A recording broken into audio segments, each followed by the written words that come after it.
കുടുംബക്ഷേത്രം എന്ന സങ്കല്പം, ബന്ധുക്കളെല്ലാം അമ്പലത്തിലേക്ക് ഒരുമിച്ച് അവരുടെ കുടുംബാമ്പലത്തിലേക്ക് വരിക, ഒരുമിച്ച് ഷെയറിങ്, കെയറിങ് ആൻഡ് ക്യൂറിങ്. അതാണ് കുടുംബവുമായിട്ട് ബന്ധപ്പെട്ട ആചാരങ്ങൾ. രാമായണം 4 കുടുംബത്തിന്റെ ചരിത്രമാണ്. രാമന്റെ അഥവാ ദശരഥന്റെ കുടുംബ ചരിത്രം, ബാലിസുഗ്രീവന്മാരുടെ കുടുംബ ചരിത്രം, അതേപോലെ രാവണന്റെ കുടുംബ ചരിത്രം, പ്ലസ് പല കുടുംബങ്ങളുടെയും ഇൻഡിവിജ്വൽ എക്സ്പ്ലനേഷൻ. 3+1 4. ആ 4 കുടുംബ ചരിത്രം എങ്ങനെയാണ്? സഹോദരന്മാരുടെ ബന്ധം, മാതാപിതാക്കളുടെ ബന്ധം, അതുപോലെ ഭാര്യാഭർത്താക്കന്മാരുടെ ബന്ധം 4 എണ്ണത്തിലും വരുന്നുണ്ട്. മഹാഭാരതം എന്ന് പറയുന്നത് പാണ്ഡവരുടെ കുടുംബ ചരിത്രം, കൗരവരുടെ കുടുംബ ചരിത്രം. ആ കുടുംബത്തിൽ എന്ത് സംഭവിച്ചു? അമ്മ കണ്ണുകെട്ടി നടന്നാൽ വെറുതെ ചിന്തിച്ചു നോക്കാം. ചൂത് കളിച്ച ധർമ്മപുത്രരോട് കളിക്കരുത് മകനെ എന്ന് കുന്തി പറഞ്ഞിരുന്നു എങ്കിൽ ഇവര് 13 വർഷം കാട്ടിൽ പോയിട്ട് നരകയാതന അനുഭവിക്കേണ്ടി വരുമായിരുന്നില്ല. ഇതെല്ലാം കുടുംബ ബന്ധം ദൃഢമാക്കാനുള്ള ആചാരങ്ങളാണ്. അതേപോലെ നോക്കുക, സാംസ്കാരിക മൂല്യങ്ങൾ വർദ്ധിപ്പിക്കാനുള്ള ആചാരങ്ങള്. ശരിക്കും നമ്മുടെ ക്ഷേത്രങ്ങളിലെ ക്ഷേത്ര കലകള്, ക്ഷേത്രവാദ്യങ്ങള്, ക്ഷേത്രാചാരങ്ങള്, ക്ഷേത്രാനുഷ്ഠാനങ്ങള്, ക്ഷേത്ര കായികങ്ങള്, എന്തൊക്കെ തരത്തിലുള്ള ക്ഷേത്ര കലകളാണ് ഉള്ളത്? മറ്റ് ലോകത്തിലെ 8 മതത്തിലും ക്ഷേത്രം പ്രാർത്ഥനാലയം മാത്രമാണ്. നമുക്ക് ക്ഷേത്രം സാംസ്കാരിക കേന്ദ്രമാണ്. ആ സാംസ്കാരിക കേന്ദ്രത്തിലെ ക്ഷേത്ര കലകള്, നമ്മുടെ ഓണാഘോഷം തന്നെ എത്ര കലകളാണ്, ദീപാവലിക്ക് എത്ര കലകളാണ്, വിഷുവിന്, അതുപോലെ തന്നെ നവരാത്രി, ഭാരതം മുഴുവനും എത്ര ആചാരങ്ങളാണ്. സാംസ്കാരികമായിട്ടുയരാൻ ആ വിദ്യാരംഭം തന്നെ എത്ര ഗംഭീരമായിട്ട് ആചരിക്കുന്നു നമ്മള്. ലോകത്തിലെ ഏത് മതത്തിലാണ് ഇതെല്ലാം ഉള്ളത്? സംസ്കാര സമ്പന്നമായ, ശരിക്കും ഓരോ സിനിമയും നോക്കുക, ഇന്ന് എവിടെയെങ്കിലും ഹൈന്ദവ പൈതൃകം ഇല്ലാത്ത ഒരു സിനിമ ഉണ്ടാവില്ല. ആലോചിച്ച് നോക്കുക, 6-ാം തമ്പുരാൻ എന്ന സിനിമയില് ഒരു ഹാർമോണിയവുമായിട്ട് ബന്ധപ്പെട്ട് ഹിന്ദുസ്ഥാൻ മ്യൂസിക് എന്ത് ഗംഭീരമായിട്ട് വരുന്നു. അതുപോലെ നന്ദനം എന്ന സിനിമ നോക്കുക, ദേവാസുരം എന്ന സിനിമ മുഴുവനും അമ്പലം ഓറിയന്റഡ് ആണ്. അതുപോലെ അതിന്റെ 2ാം ഭാഗം രാവണപ്രഭു നോക്കുക, എത്രയെല്ലാം സിനിമകൾ നോക്കുക, പൈതൃകം ചേരാത്ത സിനിമകള് വളരെ വളരെ കുറവാണ്, വളരെ കുറവാണ്. അപ്പോ ആ ഒരു നന്മ അത് സാംസ്കാരികമായിട്ട് ഉയരാൻ പഠിക്കണം. കണ്ണ് തുറന്ന്, ചെവി തുറന്ന് കേൾക്കണം. എന്നിട്ട് അത് ഉൾക്കൊണ്ട് കുറച്ചു പേരെയെങ്കിലും പഠിപ്പിക്കണം, അത് പ്രചരിപ്പിക്കണം. ആട്ടി മുടി മാറുന്നു ലോകം. അതില് ഹൈന്ദവ ജനത ഏറ്റവും മുകളില് തല ഉയർത്തി നിൽക്കാൻ യോഗ്യതയുള്ളവനാണ്.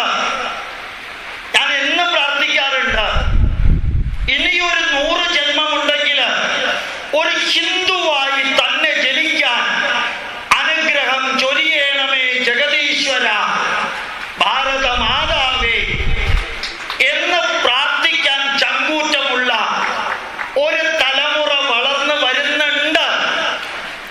ഏതിനെയും ഏറ്റെടുക്കാൻ. മറുവശത്ത് ഒന്ന് തീവ്രവാദത്തിന്റെ മുൾമുനയിൽ നിൽക്കുന്ന ഒരു മതം, മറ്റൊന്ന് ഈ അച്ഛന്മാരുടെയും മെത്രാന്മാരുടെയും എല്ലാം മുമ്പില് ദൈവം കന്യാസ്ത്രീയിലെ ഗർഭമുണ്ടാക്കി എന്ന് പറയുന്നത് വിശ്വസിക്കാൻ പറ്റാത്തൊരു വിഭാഗം. ആർക്കാ വിശ്വസിക്കാൻ പറ്റുക? മനുഷ്യ സ്ത്രീയിൽ ദൈവം ഗർഭമുണ്ടാക്കിയോ?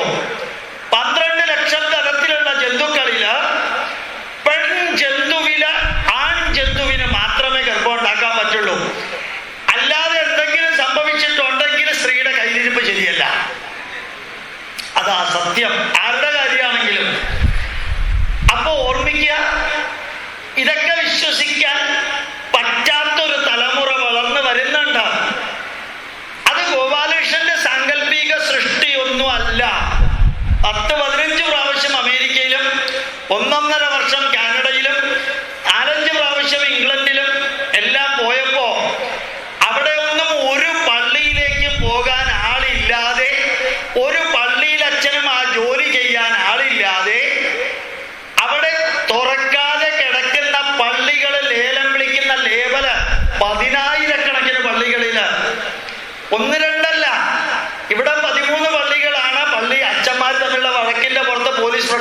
താമസിക്കുന്നത് കൂട്ടിയിട്ട്.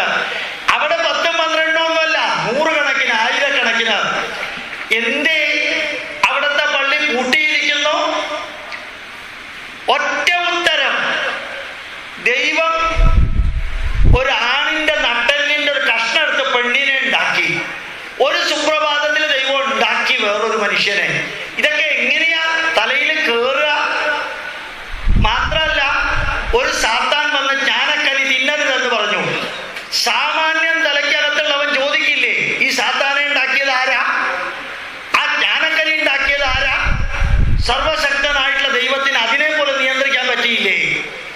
എന്നിട്ട് ആദവും അവയും തമ്മിൽ ചേർന്നു, കായീനുണ്ടായി. ആര് പറഞ്ഞു ചേരാൻ? ദൈവത്തിന് നിർത്തിക്കൂടായിരുന്നോ? കായീൻ കല്യാണം കഴിച്ചു ഒരു പെണ്ണിനെ. ആ പെണ്ണ് എവിടെ നിന്ന് വന്നു? അവർക്കൊരു മകനുണ്ടായി, എഫ്രൈനും കല്യാണം കഴിച്ചു. ആ പെണ്ണ് എവിടെ നിന്ന് വന്നു? ഈ 100 വയസ്സായിട്ടും എത്രാനും കുറെ തിരുമേനിമാരും നടക്കുന്നുണ്ട്, പല ആടയാഭരണങ്ങൾ ഇട്ടോണ്ട് ഭീഷ്മരെ പോലെ. ഇവരോടൊക്കെയുള്ള ബഹുമാനം ഒരു തലമുറയ്ക്ക് മാറാൻ കാരണം 100 കണക്കിന് ചോദ്യത്തിന് ഉത്തരം പറയുന്നത് എങ്ങനെയാ അറിയോ? എൻ്റെ അച്ഛൻ എന്നെ ഇങ്ങനെയാ പഠിപ്പിച്ചാൽ അത് ഞാൻ നിന്നെ പഠിപ്പിക്കുന്നു, വിശ്വസിച്ചാലും ഇല്ലെങ്കിലും ചോദ്യം ചെയ്യാതെ വിശ്വസിപ്പിൻ. അതാ ചിലരൊന്നും വിശ്വസിക്കാതെ ഇറങ്ങിപ്പോകുന്നത് വികസിത രാഷ്ട്രങ്ങളിൽ കണ്ടത്. അങ്ങനെ അല്ല ഹിന്ദുവിൻ്റെ ആചാരം. അന്ധവിശ്വാസമില്ല എന്നല്ല, അനാചാരങ്ങളില്ല എന്നല്ല, ചങ്കൂറ്റത്തോടുകൂടി അനാചാരം അനാചാരമാണെന്നും ദുരാചാരം ദുരാചാരമാണെന്നും പറയാനുള്ള സ്വാതന്ത്ര്യമുണ്ട് DYFI സ്വാമിയായിട്ടുള്ള സന്ദീപാനന്ദഗിരിക്ക് ഉൾപ്പെടെ. ആ ചങ്കൂറ്റമാണ് ഹിന്ദു ധർമ്മത്തെ ഇന്നും നിലനിർത്തുന്നത്. ഇനിയുമുണ്ട്, ലാറ്റിൻ കത്തോലിക്കന്റെ പള്ളിയിലേക്ക് സിറിയൻ കത്തോലിക്കൻ പോവില്ല, ഇവരുടെ രണ്ടുപേരുടെയും പള്ളിയിൽ മാർത്തോമ പോവില്ല, ഇവരുടെ പള്ളിയിലേക്ക് ഓർത്തഡോക്സ് പോവില്ല, ഇവരുടെ പള്ളിയിലേക്ക് ലാറ്ററൻ കത്തോലിക്കൻ പോവില്ല, ഇവരുടെ പള്ളിയിലേക്ക് സെവൻത് ഡേ അഡ്വന്റിസ്റ്റ് പോവില്ല, ഇവരുടെ പള്ളിയിലേക്ക് സാൽവേഷൻ ആർമി പോവില്ല, ഇവരുടെ പള്ളിയിലേക്ക് പെന്തക്കോസ്ത് പോവില്ല. ഒരു യേശുക്രിസ്തു, ഒരു കുരിശ്, ഒരു ബൈബിള്, ഒരു യഹോവ. ഇവിടത്തെ വ്യത്യാസം 30 കോടി ദേവന്മാര്, ആയിരക്കണക്കിന് ഗ്രന്ഥങ്ങള്, ആയിരക്കണക്കിന് ആചാര്യന്മാര്, ഇതെല്ലാം ഉണ്ടായിട്ടും ഒരേ അമ്പലത്തിലേക്ക് ഈഴവനും പറയനും നമ്പൂതിരിയും ബ്രാഹ്മണനും അയ്യരും അയ്യങ്കാരും പോകുന്നത് ഒരേ അമ്പലത്തിലേക്കാ. പറയണ്ടേ ചങ്കൂറ്റത്തോടുകൂടി? എന്തേ പറയാൻ നമുക്ക് പറ്റാത്തത്?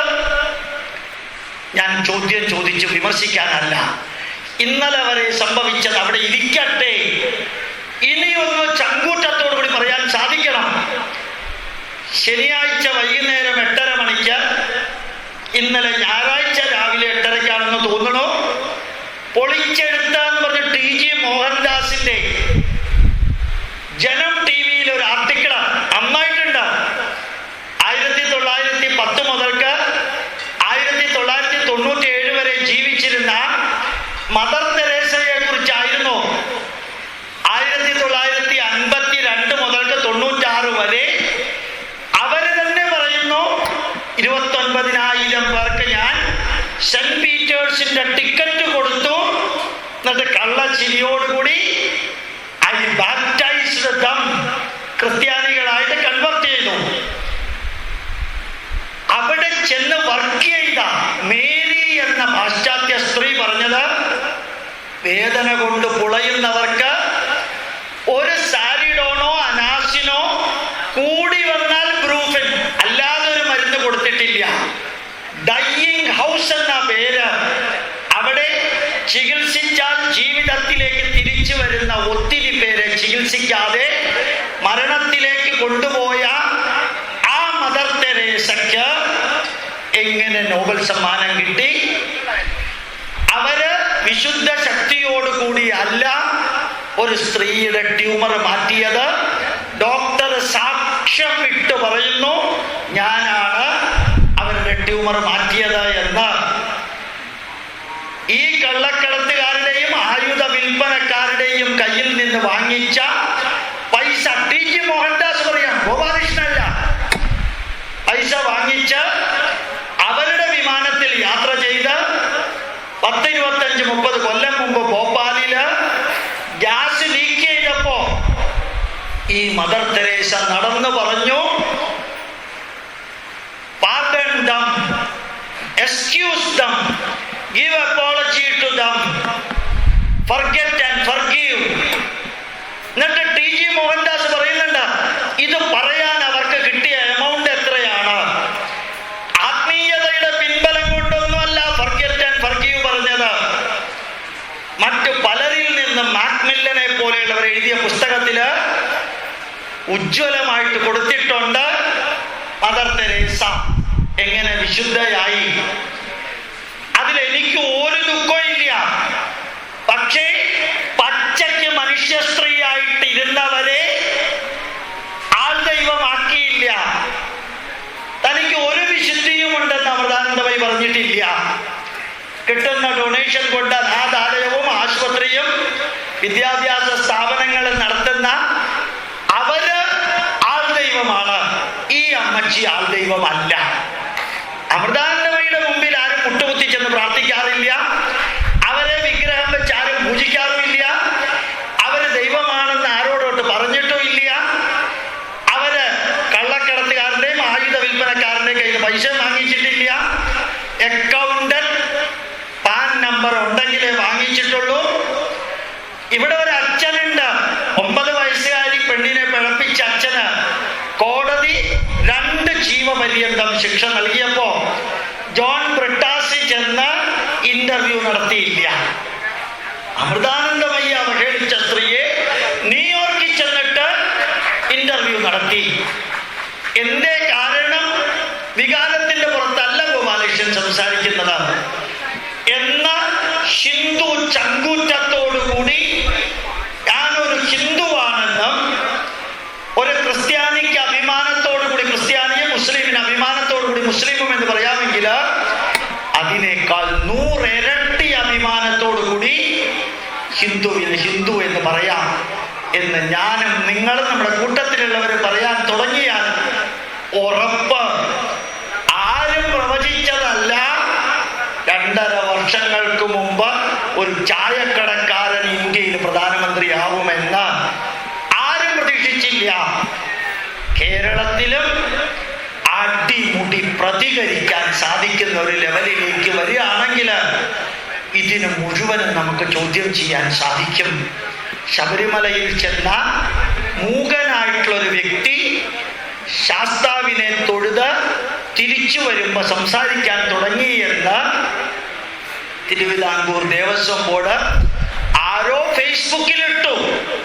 കുറെ കമ്മ്യൂണിസ്റ്റുകാരും യുക്തിവാദികളും അയാളുടെ വീട്ടിൽ ചെന്ന് പരീക്ഷിച്ച് പറഞ്ഞു, ശബരിമല പോയത് കൊണ്ടല്ല അയാൾ സംസാരിച്ചത്, അതിനു മുമ്പും കുറച്ചൊക്കെ സംസാരിക്കുന്നുണ്ടായിരുന്നു.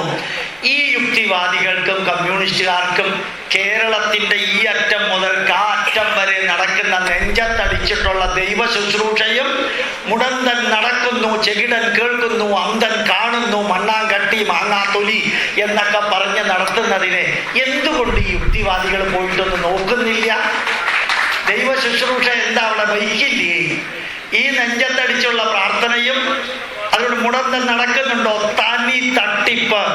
നോർമൽ ആയിട്ടുള്ള വ്യക്തിക്ക് 500 രൂപ കൊടുത്ത് സ്റ്റേജിൽ വന്ന് മുടന്തനെ പോലെ അഭിനയിക്കുക, എന്നിട്ട് അയാൾ ഇറങ്ങിപ്പോവുക.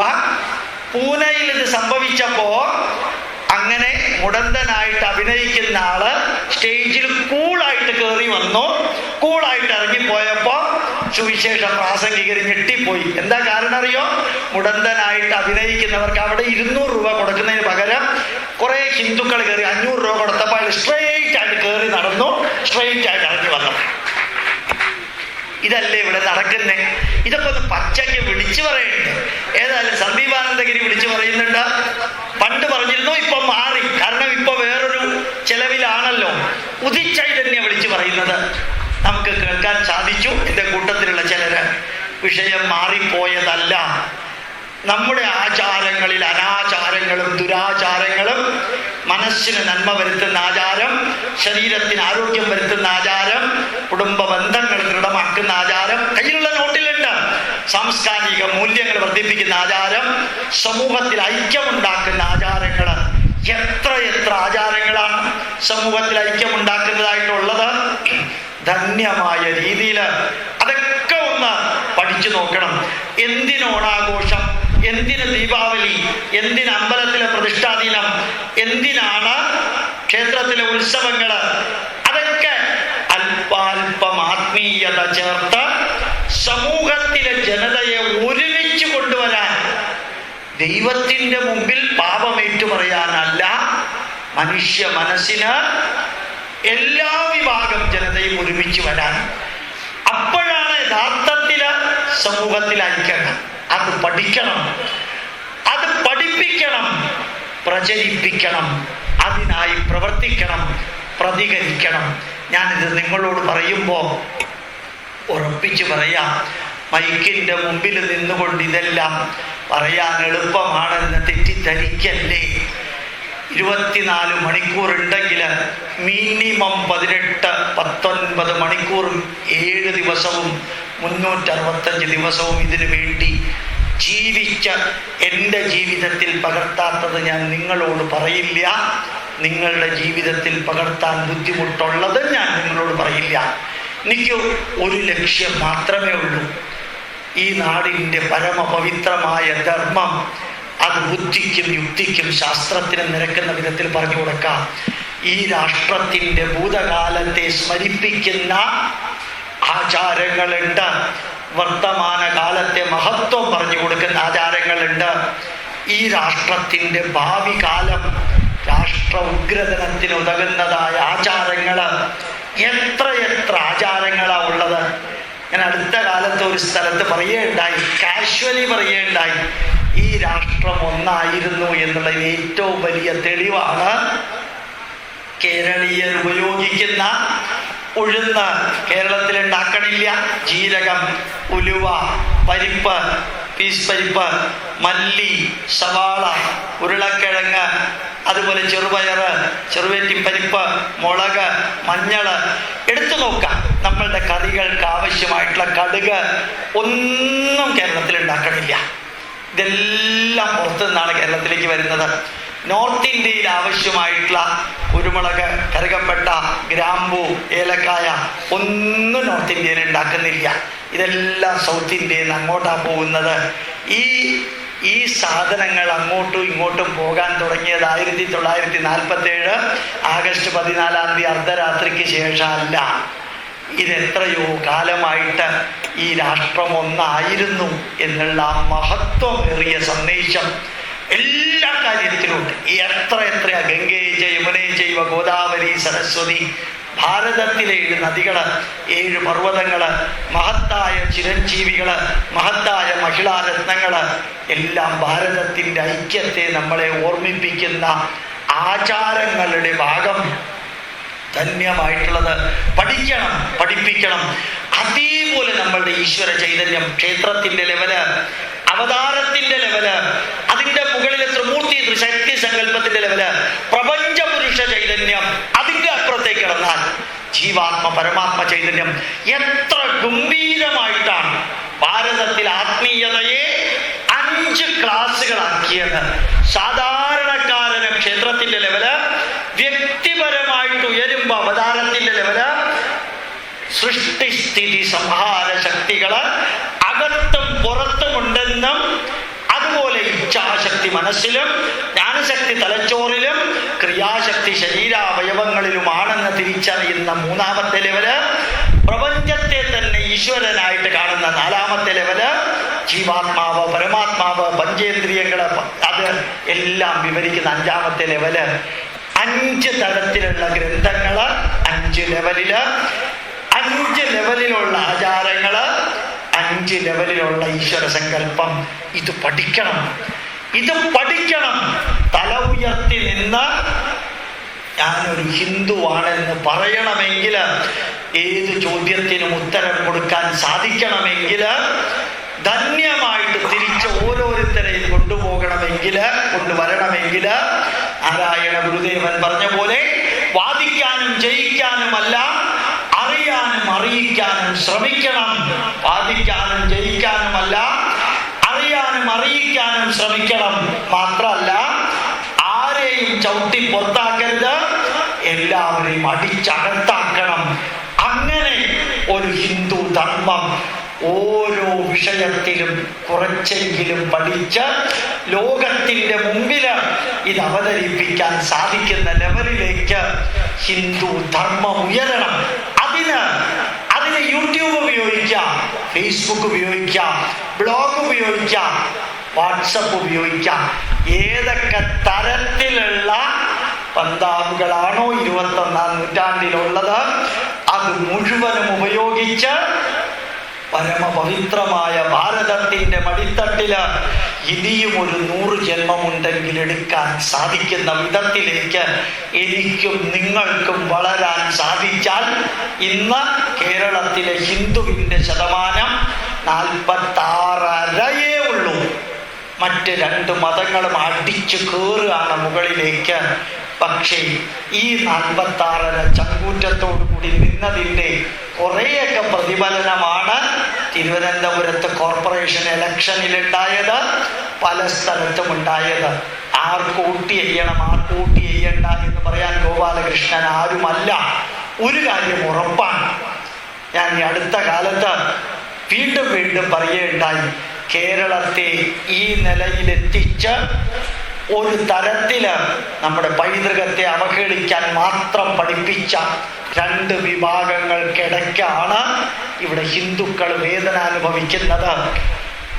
UDF കയറിയാൽ മുസ്ലിങ്ങളും ക്രിസ്ത്യാനികളും ആധിപത്യം, ഇപ്പുറത്ത് കയറിയാൽ ഹിന്ദു തന്നെ ഹിന്ദുവിനെ അവഹേളിക്കുകയും ആക്ഷേപിക്കുകയും ചെയ്യുന്ന ലെവലിൽ നിന്ന് നമുക്ക് മാറണമെങ്കിൽ ഒന്ന് മനസ്സിൽ ഇച്ഛാശക്തിയും തലച്ചോറിലെ ജ്ഞാനശക്തിയും ശരീരാവയവങ്ങളിൽ ക്രിയാശക്തിയും ഉണ്ടാകണം.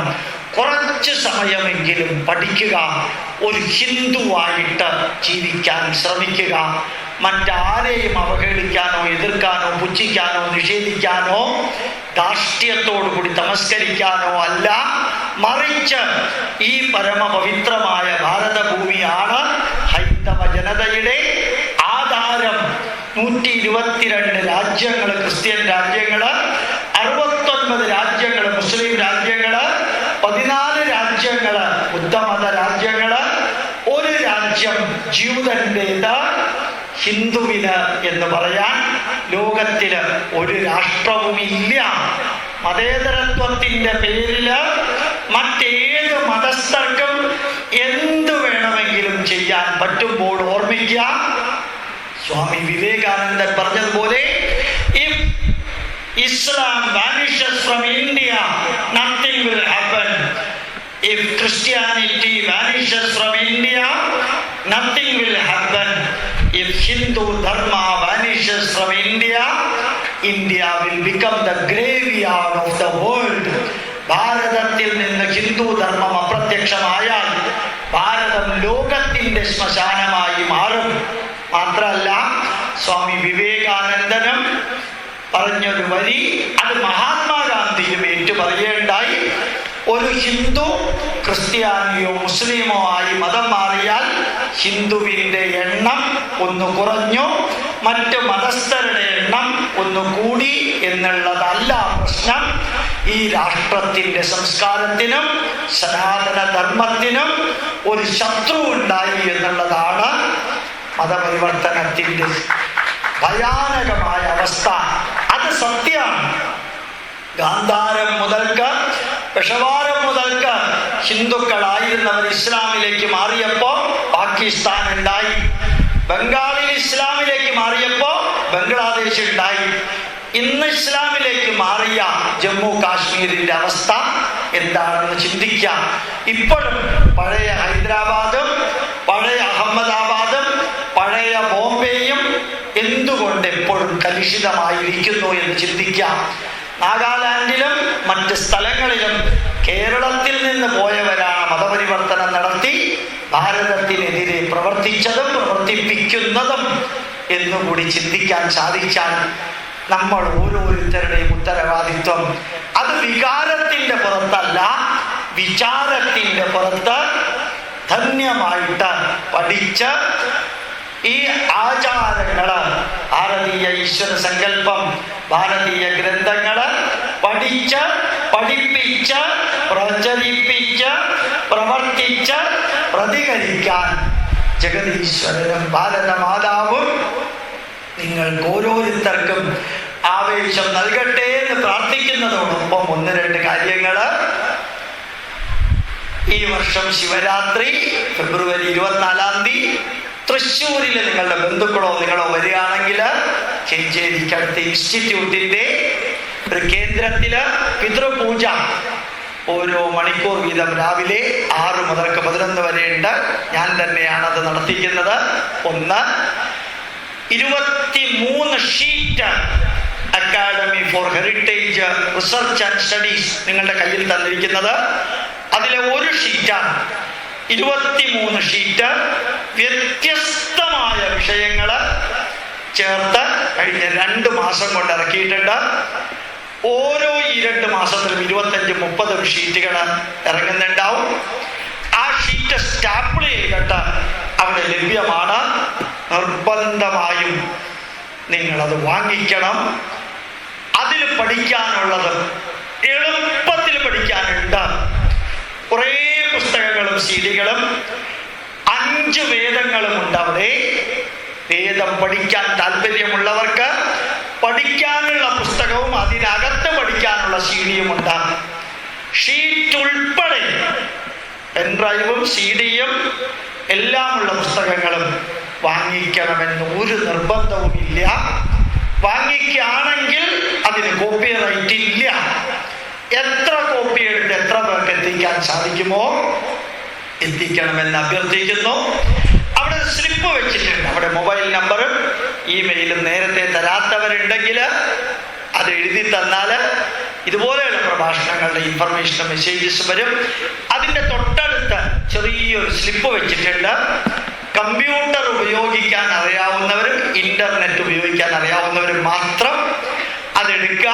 ഇൻസ്റ്റിറ്റ്യൂട്ട് ചെയ്തുകൊണ്ടിരിക്കുന്ന പ്രവർത്തനത്തിൻ്റെ ഒരു ഇലക്ട്രോണിക് ആയിട്ടുള്ള ഇൻഫർമേഷൻ അതിനകത്തുണ്ട്. ധന്യമായ ഈ വേദിയിൽ ഇങ്ങനൊരു ക്ലാസ് എടുക്കാൻ സാധിച്ചതിന് സന്തോഷമുണ്ട്. എല്ലാ വേദിയിലും കഴിഞ്ഞ 5-6 മാസമായിട്ട് പതിവുള്ളതുപോലെ ഒരു പ്രാർത്ഥന നമുക്ക് ഒരുമിച്ച് ഒരു വരി ഓം ഒരുമിച്ച് ഓം ദേവതാഭ്യാം പിതൃഭ്യശ്ച മഹായോഗീഭ്യാം ഏവച നമസ്വദായൈ സ്വാഹായൈ നിത്യമേവ നമോ നമഃ. ഈ പ്രപഞ്ചത്തെ മുഴുവനും അനുനിമിഷം ചലിപ്പിക്കുന്ന മഹാതേജസ്സേ, നിന്റെ മുമ്പിൽ കൈകൂപ്പി നിന്നുകൊണ്ട് ഈ ഭാരതീയ പൈതൃകം 10,000-ഓളം വർഷമായി രചിച്ച് നമുക്ക് തന്ന യോഗീശ്വരന്മാരെ, നിങ്ങളുടെ മുമ്പിൽ കൈകൂപ്പി നിന്നുകൊണ്ട് നമുക്ക് ഓരോരുത്തർക്കും ഈ ഭൂമിയിൽ വന്ന ജീവിതം ആസ്വദിക്കാൻ അവകാശവും അവസരവും തന്ന മാതാപിതാക്കളെ, നിങ്ങളുടെ പിതൃക്കളെ, ഞങ്ങൾ നിങ്ങളുടെ മുമ്പിൽ നിന്നുകൊണ്ട് നമ്മൾ ഓരോരുത്തരുടെയും അകത്ത് പ്രവർത്തിക്കുന്ന മഹാശക്തി, അതുപോലെ പുറത്ത് നിരന്തരം പ്രവർത്തിക്കുന്ന മഹാതേജസ് നിങ്ങളുടെ മുമ്പിൽ കൈകൂപ്പി നിന്നുകൊണ്ട് പ്രണമിക്കുന്നു. നിത്യവും നിത്യവും നിത്യവും എൻ്റെ പ്രണാമം എന്ന ഗോപാലകൃഷ്ണൻ നിങ്ങൾക്ക് വേണ്ടി പ്രാർത്ഥിക്കുന്നു. ദീർഘ ആയുരാരോഗ്യ ഐശ്വര്യാണാം അഭിവൃദ്ധിരസ്തു ഉത്തരോത്തരാഭിവൃദ്ധിരസ്തു ഇതി അഹം പ്രാർത്ഥയാമി. ദീർഘായുസ്സും ആരോഗ്യവും ഐശ്വര്യവും സമ്പൽ സമൃദ്ധിയും ജഗദീശ്വരനും ഭാരതമാതാവും ഋഷീശ്വരന്മാരും നിങ്ങൾക്ക് ഓരോരുത്തർക്കും നൽകട്ടെ എന്ന് പ്രാർത്ഥിച്ചുകൊണ്ട് ശബരി